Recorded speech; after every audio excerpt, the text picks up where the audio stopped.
Hey everybody, welcome back to 90 and Out. I'm your host Timothy Holt, and today we're looking at one of my favorite parables of Jesus of Nazareth. Very excited about this. So stay with me all the way through because it's one of the few times Jesus actually explains his own parable and what it means. So without further ado, let's dive right into Matthew's account in chapter 13 of the parable of the sower.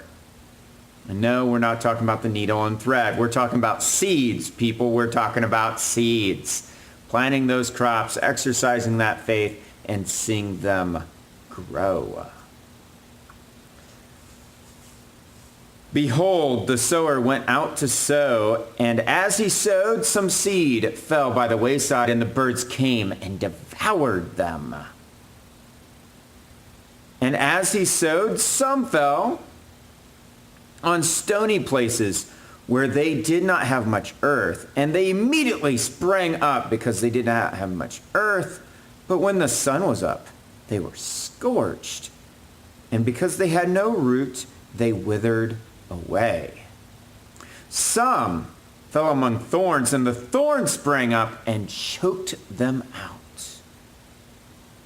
But others fell on good ground and yielded a crop, some 100-fold, some 60, and some 30. He who has ears to hear, let him hear. All right, that is the parable of the sower of seeds. Some fell on good ground, and we love it when seeds are in good ground, especially with backyard farming and such limited space. We don't like it when the birds come and eat our seed. We don't like it when it falls on stony ground or when it falls with thorns and weeds. So, what exactly is Jesus talking about here? Is he actually talking about farming and throwing seed on the ground? Or is there more to this parable than first hearing? Well, those who have ears, let's take his word for it. Let him hear. If we jump down in the chapter to verse 18, Jesus is recorded explaining to the disciples what exactly he was talking about. So let's not take my word for it. Let's take his.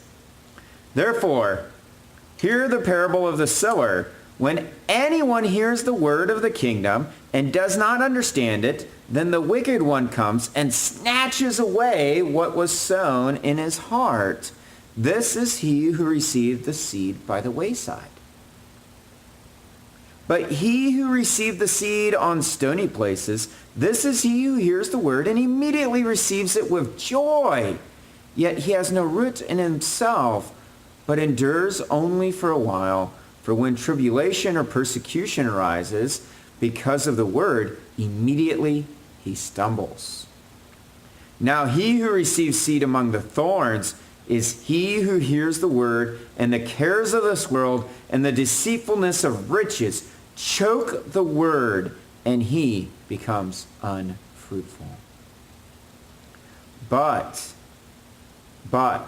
verse 23, but he who receives seed on the good ground is he who hears the word and understands it, who indeed bears fruit and produces some 100-fold, some 60, and some 30.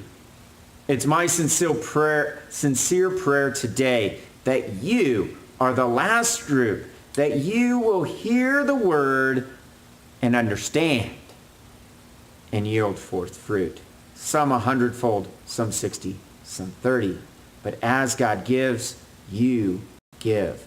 And that is my prayer, that you pay attention to the sower of seed and you listen and understand. Don't take my word for it. Pick it up, read it for yourself. Thank you for watching. You can check out the rest of the content on this channel. Please check out the other parables of Jesus of Nazareth.